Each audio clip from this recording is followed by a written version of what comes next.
Good evening. This is Gloria Taylor Brown, and this is a gathering of priestesses. We have with us this evening Dr. Jean Logan from Holy Ground Farm in North Carolina, and Kathryn Ravenwood from Albuquerque, New Mexico. So we want to welcome them and welcome you. We always appreciate those of you who show up and listen to us live. It really makes a difference for us, and kind of lets us walk a little bit more on the edge. And as Normandy Ellis always tells us, if you're not living on the edge, you're taking up too much room. So I'd like to introduce you tonight to Dr. Jean Logan. Dr. Jean is the author of 3 books, and she's going to tell us more about those. And she's really interesting. I'm fascinated by the products that she has created. She's got some cards that she has with her glyphs on them. And by the way, that is a word, Glyphs. I have a southern accent, and if you can't understand the word I'm saying, I apologize, but it is glyphs. Not cliffs, but glyphs. And so, Dr. Jean, thank you for being on the show with us, and we would like to ask you the question we ask of everyone who comes on the show, which is, what got you started on the path of a priestess? Well, I didn't plan this. I kind of got pushed into it, screaming and dragging my feet. But I was actually quite a basket case years ago, and I was so fearful. I was just completely, my life was controlled by fear. And I was so fearful that when I graduated from high school, I turned down a paid-for college education because I was afraid I would have to speak in front of people. Oh my God. I grabbed the first man who asked me because I was afraid no one else would want me. And of course, one basket case attracts another basket case, so I married an alcoholic and stayed in that for 20 years because I was afraid of getting out, and on that went. And gradually, as time went by, I gradually tried to climb myself out of my hole with different things, Dale Carnegie and Toastmasters. And I received a glyph in the mail one time, an email that was a picture of a little bug. And when we say glyph, a glyph is a little picture that has meaning to it. And so I printed it and cut it out, and I put it against my solar plexus. I think I was guided to do that. It said that the glyph would remove parasites that hold fear in our body, and I thought, that's what I need. And it said that this fear was literally with us from the days of Babylonia and Atlantis. And I thought, wow, this is great. So I put it against my solar plexus. I felt this tremendous commotion going on in my liver. And after a while, it subsided, and I thought, well, I don't know what this is all about, but I think I had it, and I think it's gone. So I asked my guides, how did anybody give that much power to a little drawing on a piece of paper? So they said, well, you just decide what you want, and you put the picture, draw a picture, and then a little direction, and then you have a ceremony. And I thought, oh, I was a Catholic once. I know about ceremony. Candle, prayer, yeah, I can do that. And so I went ahead and started, and I didn't get anywhere at first. I wanted joy, energy, nothing. And then somebody contacted me, and they said, I have this bad infection in my foot. I got a deep piece of glass in there, and I got it out, but it's badly infected. Can you help me? Can you tell me what to do? And I said, oh, I have this idea. Would you be willing to try this? I want to create a glyph. And she said, okay. So I created 2 glyphs, one that would destroy the bacteria, the other that would speed healing. I emailed them to her, and the next day she said, I think this is working. The pain is gone, the swelling's gone, the redness is gone, and so it was on its way to healing. And so I thought, I'm on to something. So one of the first glyphs I created was to remove fear, because that was my biggest issue. And so I created a glyph to remove fear, and I put it against my solar plexus. And I felt like there was a little vacuum cleaner pulling stuff out of me, out of my arms, out of my breasts. And I thought, wow, I'm really onto something. So I kept working on this, and I was creating. And at the time, like I said, I was a basket case. I didn't care about anybody out there. I didn't care about helping anybody. That didn't even cross my mind. But I created glyphs to remove the anger, glyphs to remove the sadness, glyphs to remove heartache, and on and on. First the emotional healing ones, and later on detox ones, and so on. And as I continued on healing myself, I was feeling better and better, and it's kind of like the light came on, and I suddenly thought, and I realized as the more I remove from myself, I realized why I was here. And a priestess is here to heal and to teach. Right. And so I was told, you need to get this out there so other people can get this healing. And I was, like I said, I wasn't completely healed of that fear. It was, there's a lot of fear that it has to come out in layers like the onion. So I thought, write a book. I was told to write a book, and I thought, oh no, I don't know how to do that. I just, fortunately, I was married to a man who was very helpful to me at the time. And I was just doing my little glyphs on 3x5 cards, and he said, you can't do that. You've got to get organized. He put them on the computer. If it weren't for him, I never would have got the first book out. Never. Mm-hmm. And so I gradually just worked on it, and all of a sudden it just came to be. And I'm fortunate that I've always been a very thrifty and good at investing, so I had the money to do this. I was told to publish it myself, and so I had the resources to do this myself. And it just kind of grew and grew. And as I say, the priestess's job is to heal and to teach. And so I've taken on that role, which is, I'm an introvert. So that's been a challenge for me. It's been quite a challenge. And so I try to do it from the house here, not having to go out and travel. I'm not crazy about travel. And it's worked out quite well. So that's where my role as a priestess just kind of developed. It just, I would never have somebody said that 10 years ago that I thought, who, me?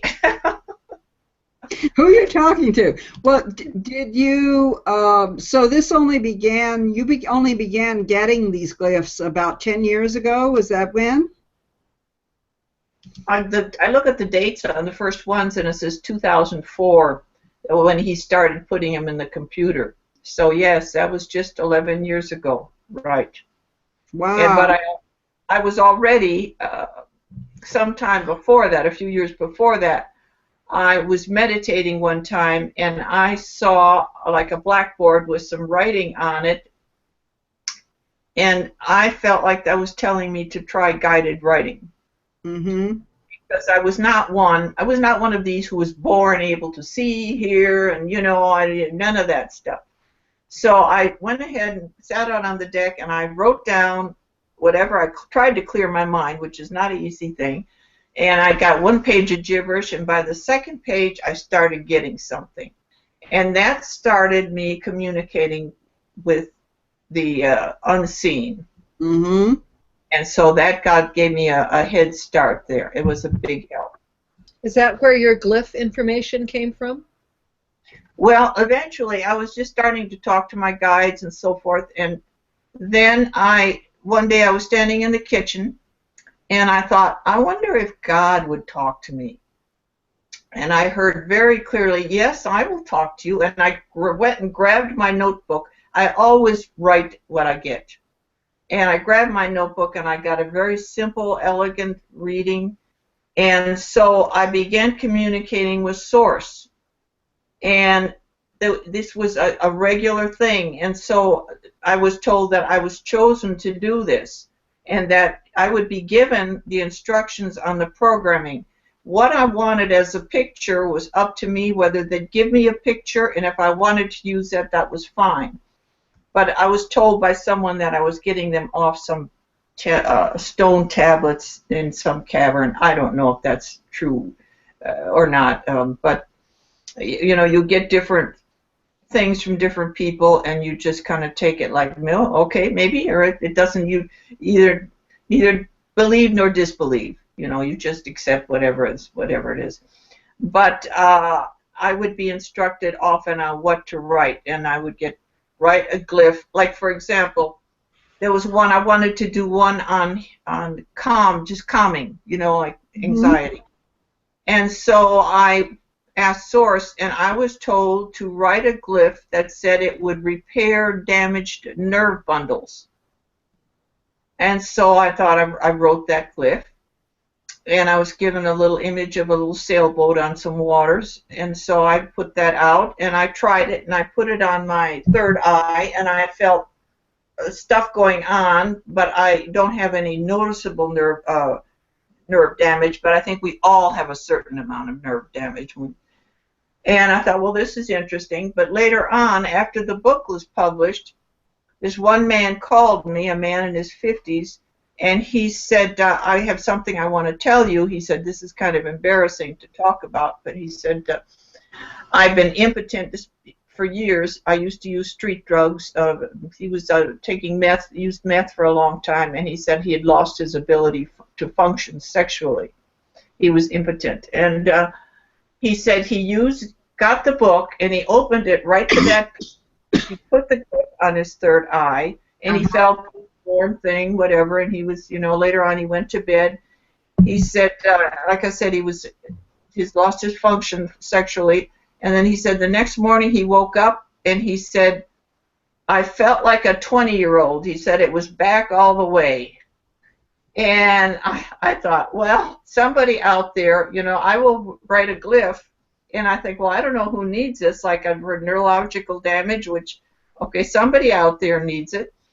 And so he was just really thrilled about that. But then again, impotence, being impotent could be of many factors. But for him, that was the thing, was the nerve damage that had been done. So I just keep on plugging away. And so I got my first book out with 30 glyphs, and I thought, that's it. But the glyphs, they kept on coming. They just kept on coming. And I got the second book out, and I thought, that's it. But the glyphs just kept on coming. And so I just published my third book, and I said, that's it. That's it. That's a lot of work. It's a lot of work. It's a lot of work.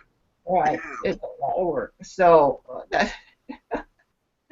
So will you show us your books? Will you hold your book up for us so we can see them, sure, so we can identify them?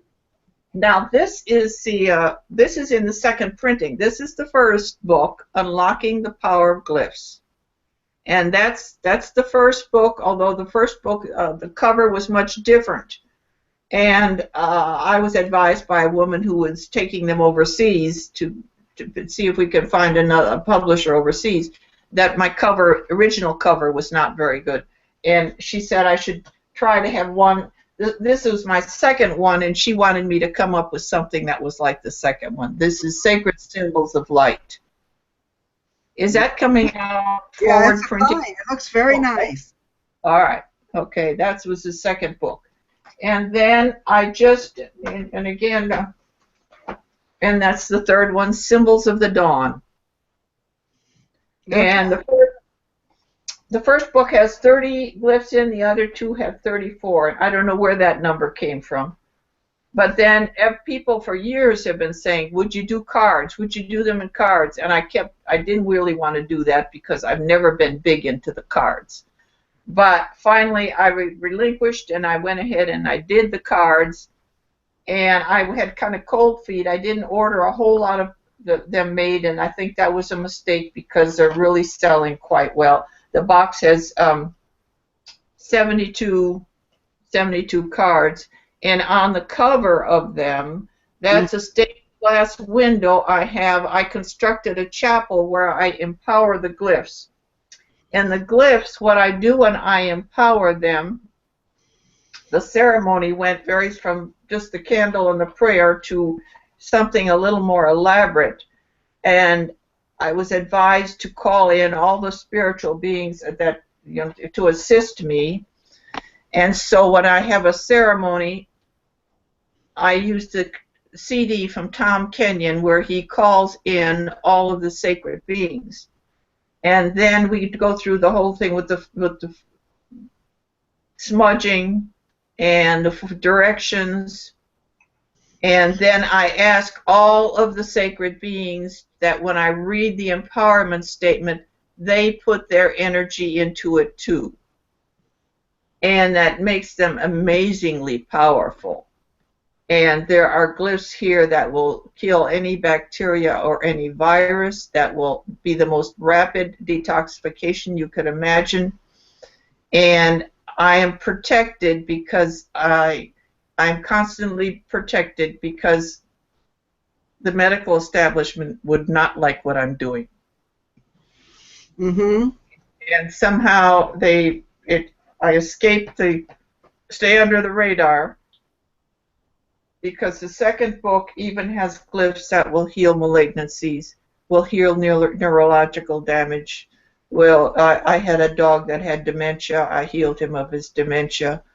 And it's I just keep plugging along and get the books out there. And so I have ebooks, and I get on the teleseminars, and I'm selling ebooks all over the world. I've got ebooks in about 70 countries of the world. Well, congratulations. It's fabulous. And as Raven and I are both card addicts, congratulations on doing the cards. We have multiple decks, each of us, that are tarot and other decks as well. So cards are very important to me. Hold up the card box again, please, Jean. Pardon? This is the box, and then oh no, leave it up some more. Leave it up a little longer, please. There's 72 sacred symbols. Wait a minute. Take it back a little. Towards you a little. There we go. Sacred symbols healing card. Oh, it's beautiful. Mm-hmm. Oh, they did a great job, and it seems like we're always given the people in our life to help us. My son is a graphic designer, and he did all the books, and of course the booklet. There's a booklet that goes with it, and he did all the cards. Oh my goodness! And so, boy, yeah, he's really good. He's very good. He does excellent work. He's remarkable. Of course, he doesn't do that for free, but I can't expect him to, because it's a tremendous amount of work. Putting out all the work that goes into one of these books is tremendous. They're big books too, and there's a lot. 8.5 by 11 size, and I do know that you sell them through your website, Holy Ground Farm. Right. That's right. Mm-hmm. Okay. And I think it's interesting where the profits actually go to. So tell us a little bit about what you're planning on using this money for. Okay. All of the money goes to, I have a nonprofit called Holy Ground Farm, and my goal is for children, and we support a couple of orphanages in Nepal right now, and we're working with some down in Peru as well, in Iquitos, Peru. We were supporting a preschool center, but right now we're supporting a situation where there's children in someone's home that, in these countries, the incidents of child abandonment, or just women who just have children they just cannot afford to feed, cannot afford to house. And so we're helping out about 45 orphans, and then we're also paying to hire teachers in remote villages. It's very sad there, but the remote villages don't have any teachers. They have no schools. So we're helping to pay for it. We just started doing that. We're helping to. So all of the money that is made, other than my expenses for the printing, it goes to help the children. And my goal is to have more help for more children. There's such a need.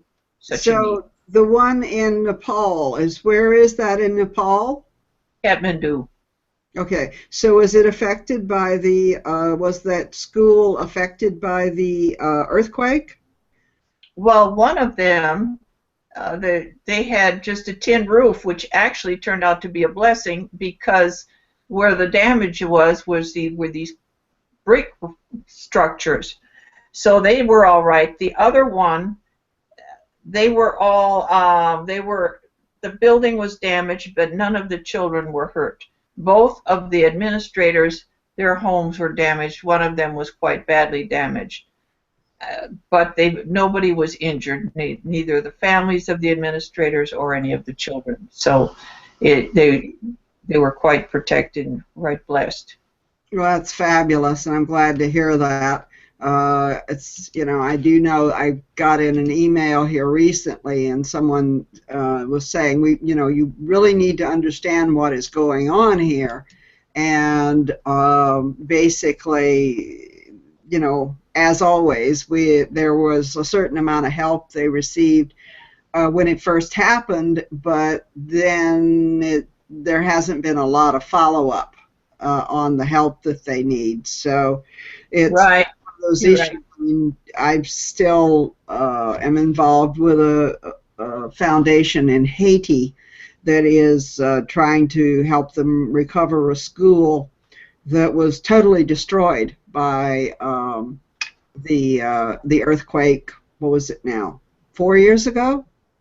Right. About like that. Mm-hmm.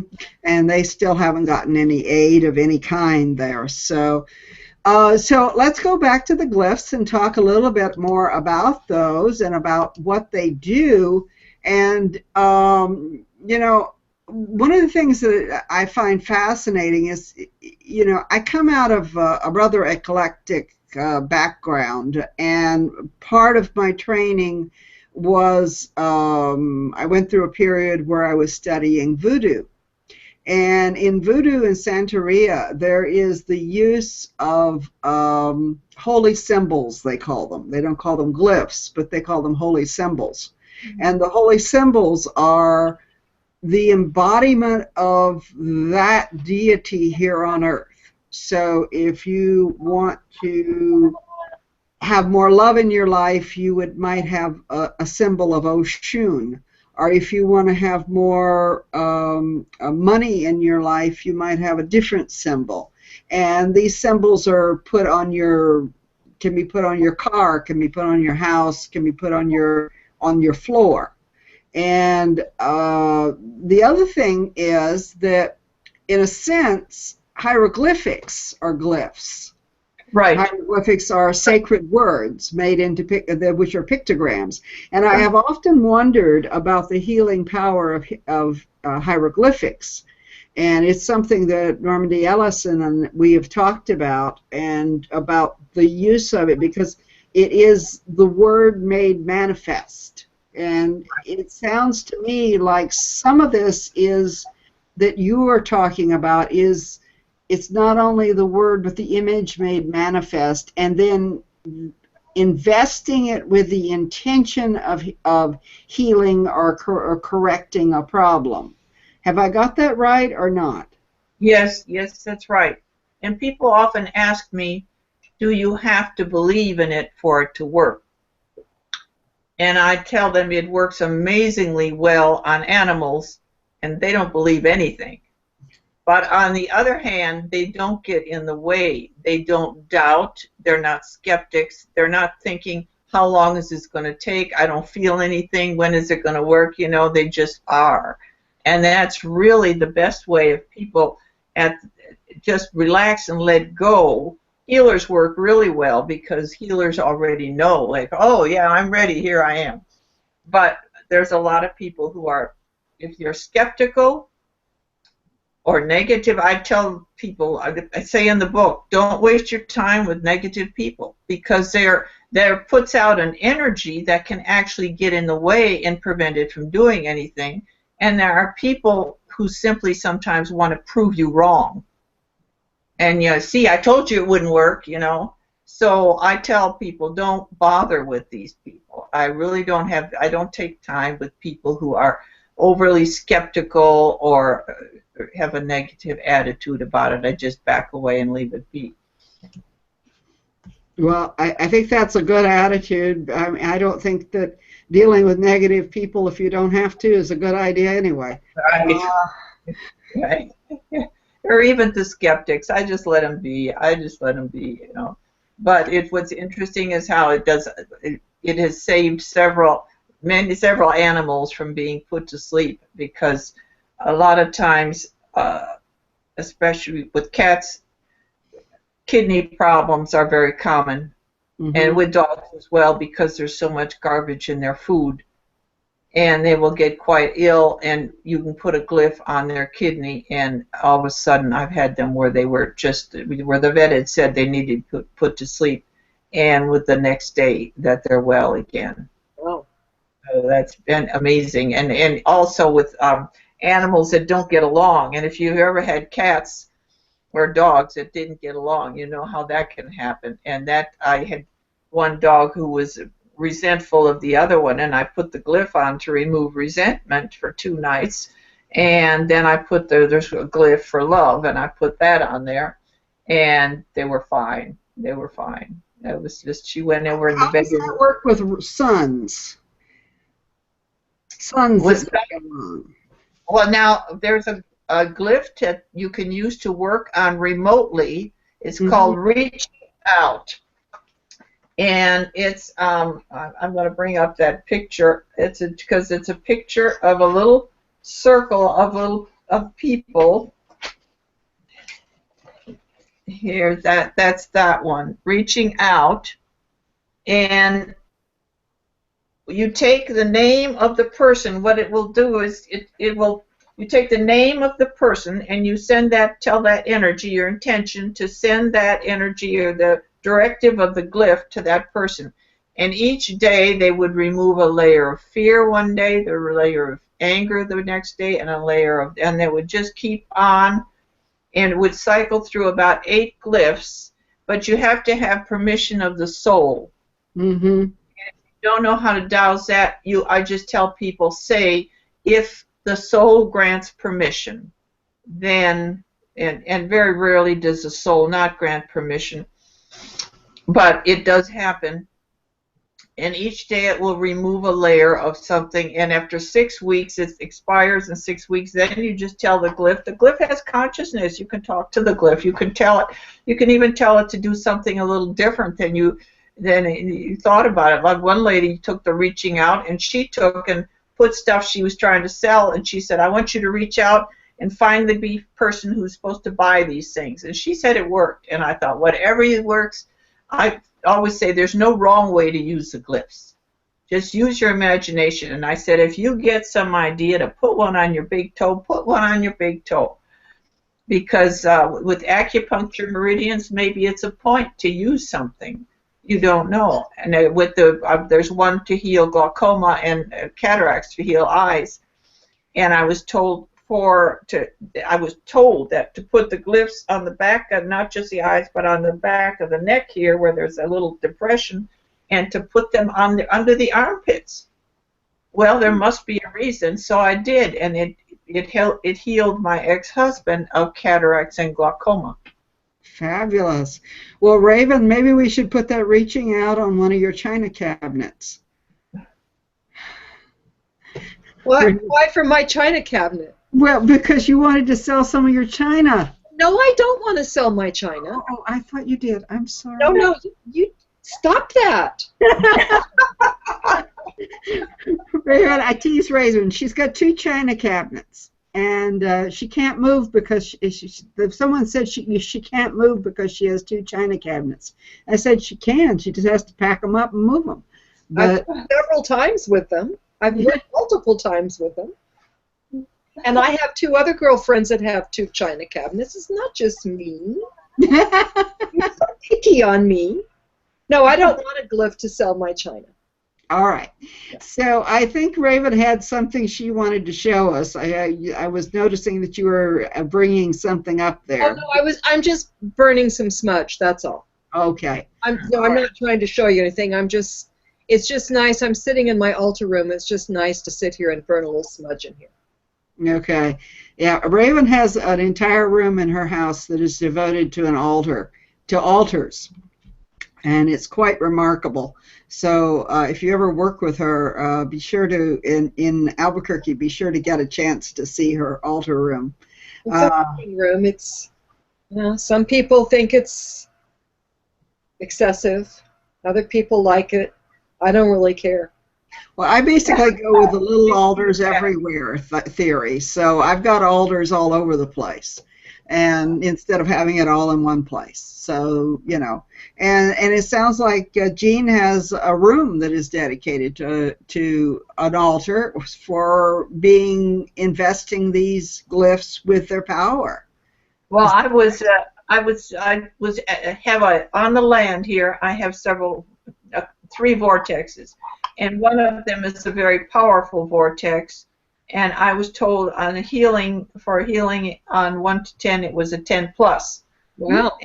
I should sleep in that area. Well, I tried doing that, sleeping in a tent, and I'm not a camper. I just didn't do well. At 2:30 in the morning, I'd grab the dog and we'd go home.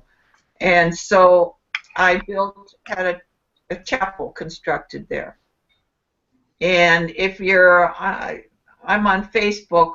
I don't know if anybody's on Facebook, but if you go to my Facebook page at Jean Carlson Logan, you'll see the chapel. It's a beautiful thing. It was really, I can't believe I had the money to do it. I got it, kept paying the bills, and it worked. And that's where I have the glyphs empowered. All right. Very nice. I also wanted to mention that the books are also on Amazon as well. Yes, they are. Now, the first book it currently says is out of print. So on Amazon. So you need to let them know that you have another shipment coming. No, that's really, I've been struggling with Amazon because when I type in the name of the book, all three of the new ones come up, but the one that's out of print does not come up, and I'm trying to sell a box of the out of print ones, and they somehow trying to deal with these companies. They mean well. I don't know where they're coming from, but if I type in the name of my book, I will get all three of them will come up. The cards don't come up, but you say the one you get a thing that says it's out of print. That's interesting. I did, yes, but I don't know. It may have been. Hang on, I got to answer somebody's. Oh, I see.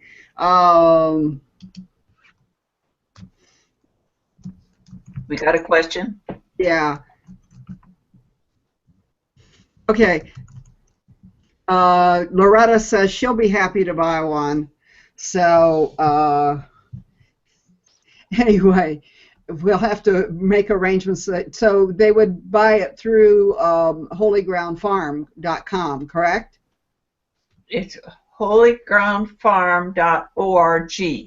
Oh, okay. I'll put that in. And then they go to the one, you could do /book and go right to where the books are. .com will take you to where the children's program, and that would be good to do, .org, to see what we do with the children over in, we've been doing in South America or Central America and Nepal. But .org, right. Okay, I just put it up there, and people can go there and order copies of the book if they want. And you have the books. I think you have all the books and the cards on there, if I remember right. Let me bring that up. Right. So as you have created this, and as you have, things are getting, you're basically finding all these new things that are occurring. What is your guidance of where to go next with this? Well, the first book had a lot of the emotional healing glyphs. Then the second book, I had a lot of the physical. The second book has glyphs for all of the every gland and organ to repair a damaged heart. I had a serious heart condition. I'm completely healed. It can heal a damaged heart of either an adult or even a baby if it's in line with their path. You cannot interfere with someone's path.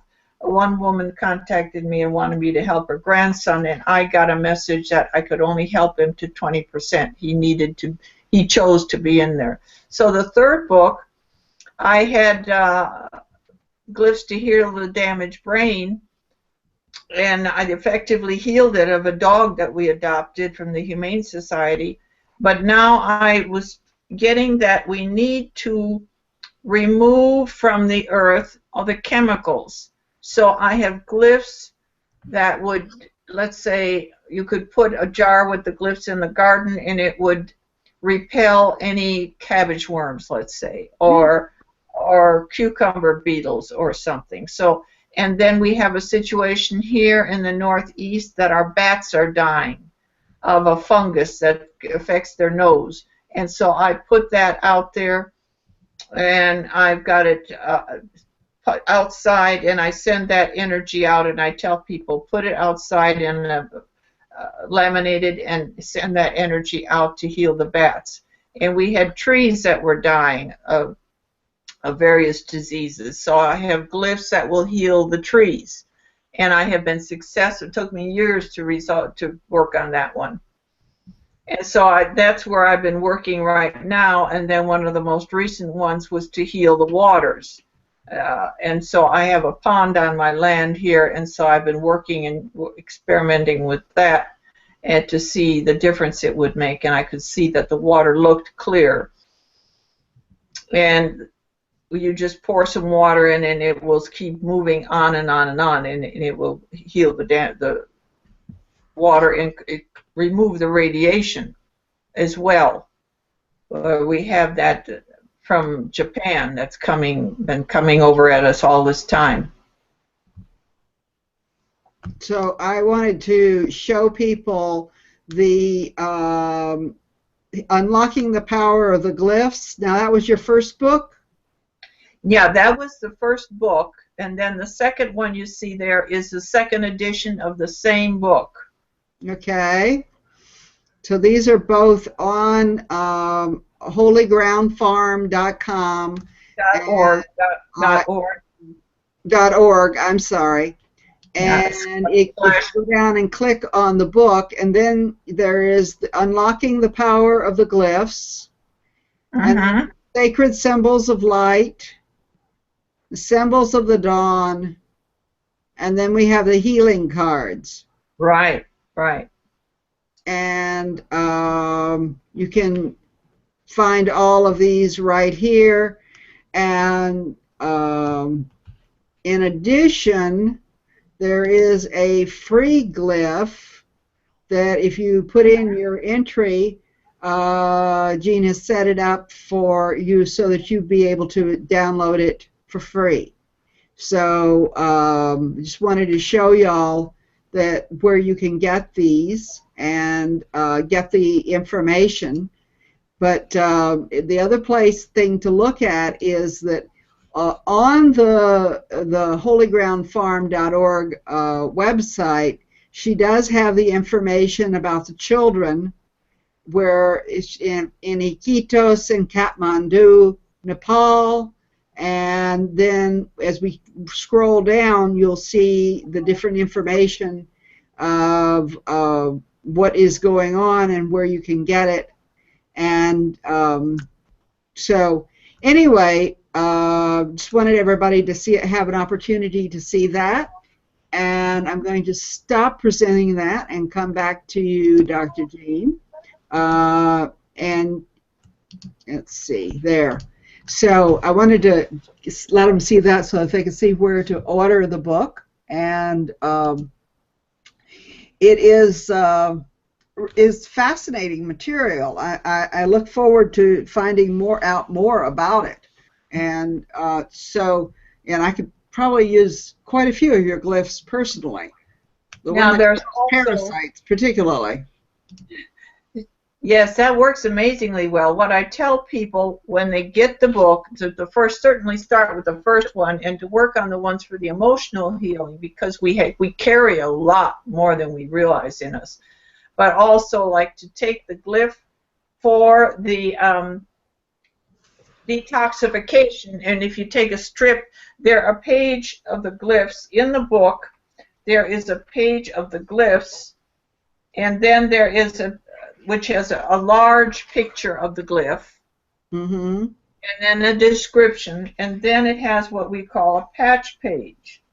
And a patch page has 16 of the glyphs on it. And what you do is take the page, let's say you're going to detox, you cut 4 of them out. And then what I recommend when you start is you also cut 4 of the glyphs for parasites out, and you put them on top of each other. And then you take that and you tape it under your rib cage on your right side where your liver is. There's the one for parasites, and that will rid yourself. The liver is a common core place of parasites, and that you would do that before you go to bed. And if you're even slightly sensitive, I would say 80% of the women can feel this working. Not as many of the men, but we women, I think, are more sensitive to that energy. And you can feel what's going on. And you don't have to use the parasite one all the time, but the detox one you want to use a few times, and you will literally feel stuff coming out. And when it's removing things from your body, the light is coming in. You don't have a vacuum there. It's always replaced by light. And as we are healed, the earth is healed. So as we use the glyphs, it literally affects the earth and helps. If everybody were healed, the earth would be healed. We are literally part of the earth. Raven, I was having the thought about you and your story about the woman who you saw coming out of your arms. Yeah. And Raven was a massage therapist for a number of years. Do you want to tell that story? Yeah, I will share it with you. I quit doing massage therapy because I injured myself too much and burned out and basically ran away from home and was being very silly. But I quit my practice and left.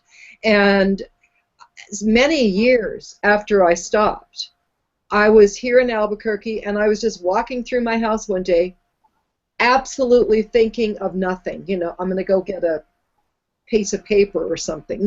Nothing. And I happened to look down at my arms, and I saw all this black smoke pouring out of my arms, and I knew who it was.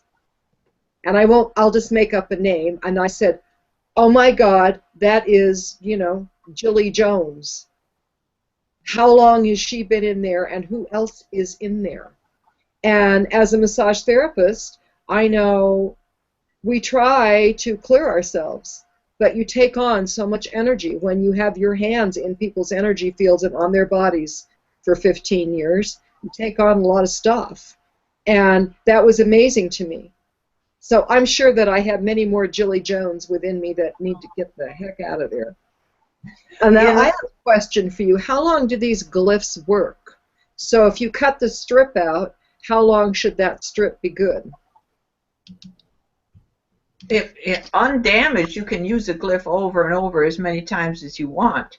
Once it becomes damaged, then you have to discard it.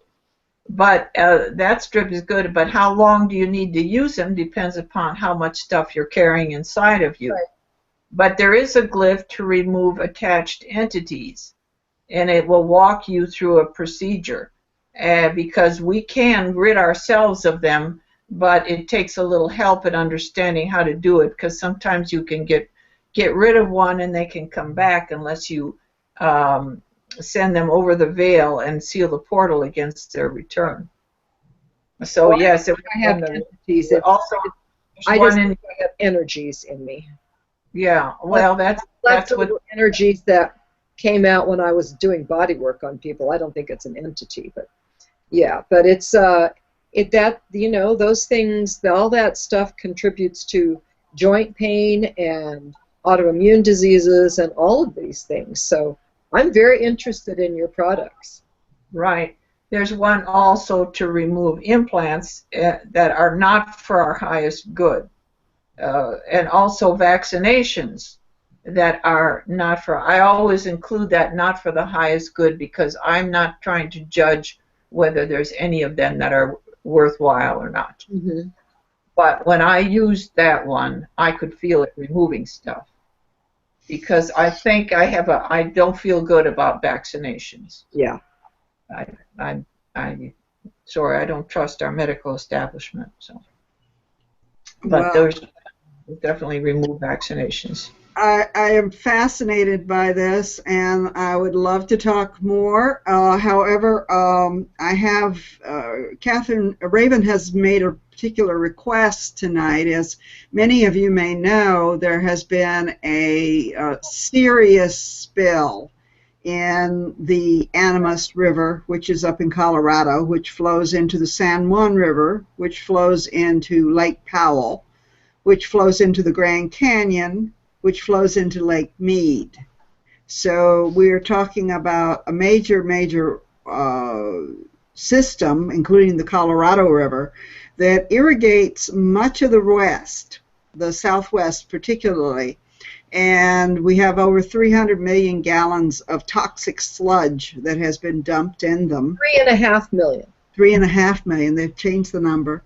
So well, I haven't heard 300 million. I mean, they've been saying 3.5 million, but who knows? Yeah. So anyway, we're going to close the show a little differently tonight. We're going to turn this over to Raven and just let her do healing for the waters. And Jean, if you would participate with this by, could you show us that healing glyph for the waters, please? And yeah, that one's in our third book. Give me 1 second to bring that up. And so, Sacred Water of Light. Okay, so I'm going to put it on you so that you're there. Sacred Water of Life. So that is the glyph for healing the waters. And oh, you have what are the Hebrew letters? That's the name of God in Hebrew. Well, that's very interesting because on my water altar, I keep Bet Mem Vav on mine. Aha. Mm-hmm. Great. So Great. What I'd like to do, and I'm very glad that you're here doing this with us tonight. Well, let me go ahead and finish up. I want you to end this show, so I want to thank everyone who's listening to us. And I want to thank Dr. Logan for being present and sharing her glyph information with us.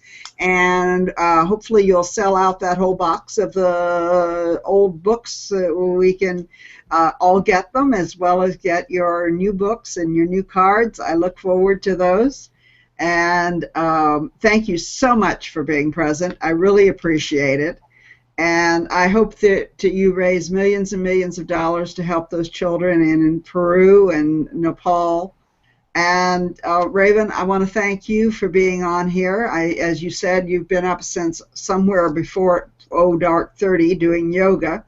And so it's really important that we know that she does make an effort to be here. And it's my pleasure. Thank you. Huh? My pleasure. Thank you. Yes.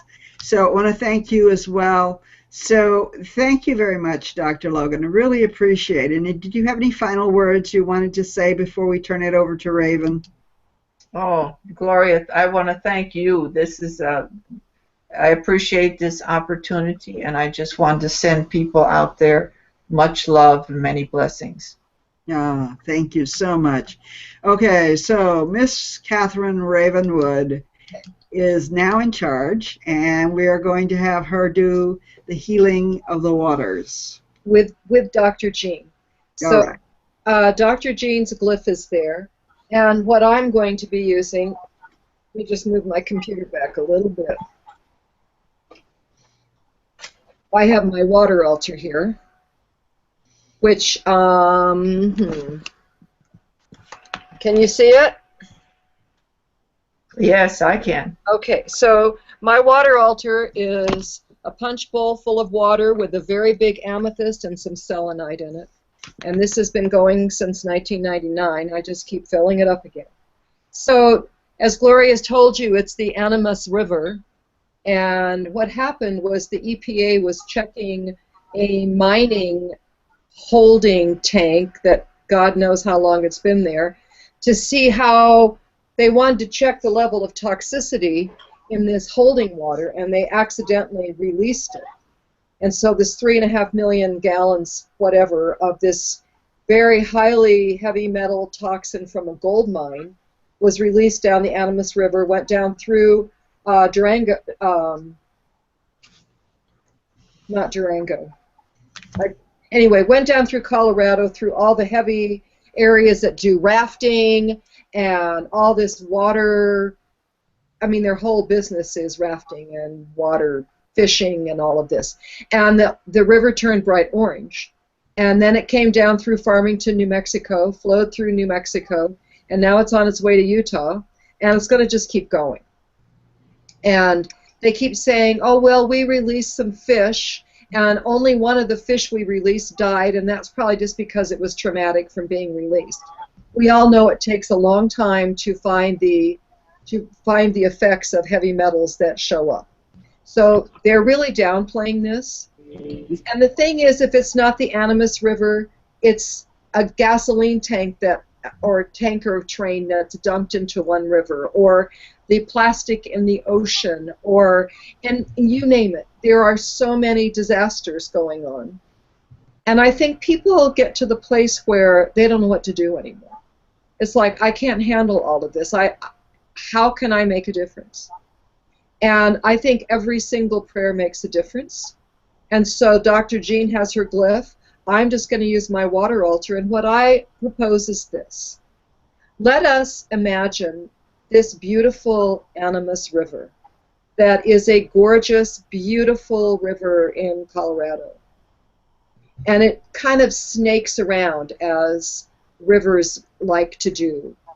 And there you can see that it has been a beautiful blue river, and now it has turned bright orange.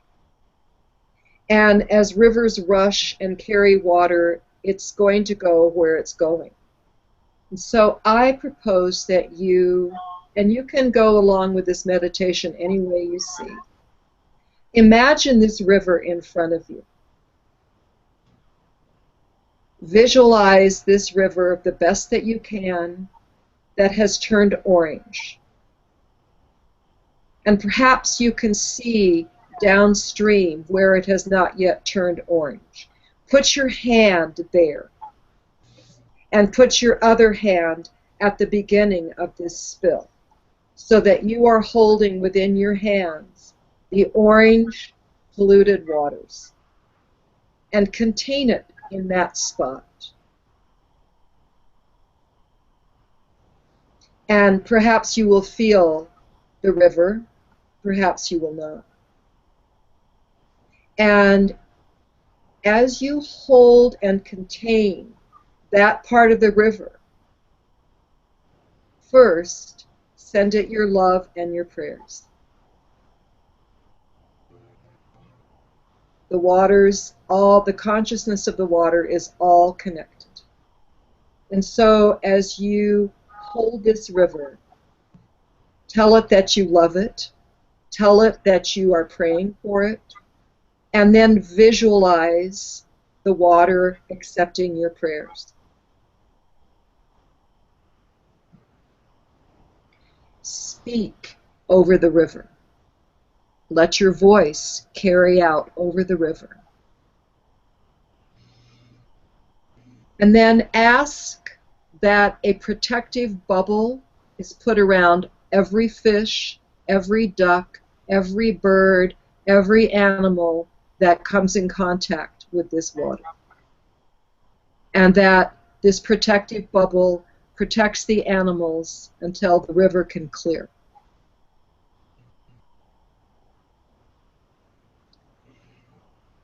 And then ask, and we are asking God, Great Spirit, the very source of water itself. We are asking that these heavy metals and poisons be transmuted now. And so as you look at your river, see the commotion going on in the river. See it stirring up. See it becoming active, and maybe these metals are jumping around. It's arsenic and lead and cadmium and copper and very heavy metals that are very destructive. They like to settle down. So as we call them up, ask that they be transmuted and made harmless to this water. And see what the river is doing as you ask for this transmutation to happen. The river that I see in front of me is jumping. It's like when you see thousands of fish jumping in the water, only these are the metals jumping around. And it's like they're trying to figure out something else to be. And so to help them, we're going to shift our consciousness for a moment up into the very highest levels, into Akasha, into the divine records. And we're going to call upon the divine blueprint for this river to come down and be overlaid over this river. And so we ask the great guardians of the libraries, of the Akashic records, of the great blueprints, of the great development of this planet, those beings who watch over those things and those energies, those rays. We call upon the keepers of those rays to bring down the original blueprint for the Animas River and to lay it over the river.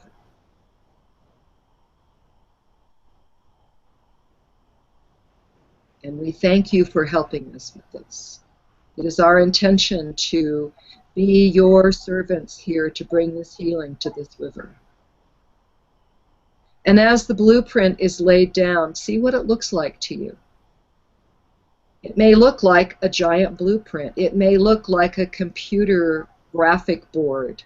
It may look like light.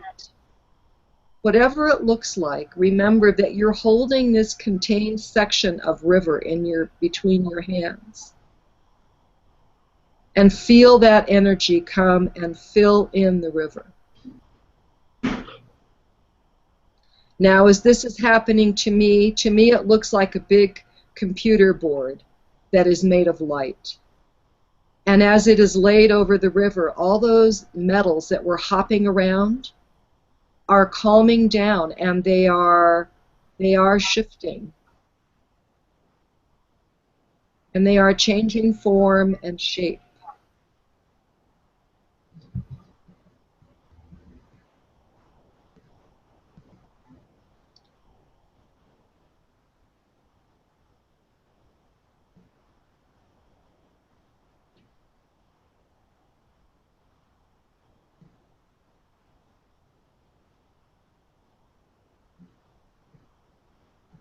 And now we are going to ask that this containment of the river maintain as long as is necessary for this transmutation to take place, for the original blueprint to be overlaid again.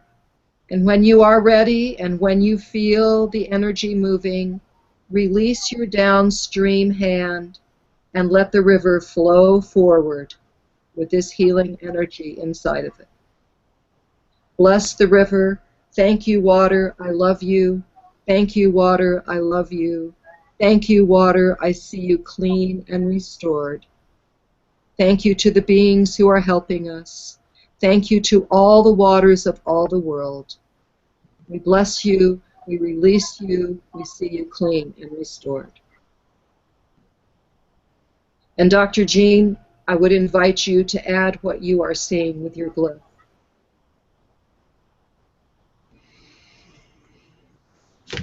I just see the transmutation of all the chemicals into light, the clearing of the water.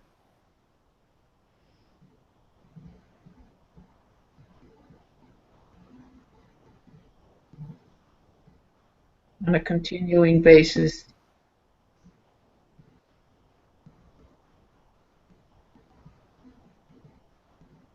And as we know that the consciousness of the water is always connected and it's always flowing, then we invite this healing that we have done for the Animas River to communicate up and downstream and to let all the waters of the earth know this is happening for the benefit of all the waters as well.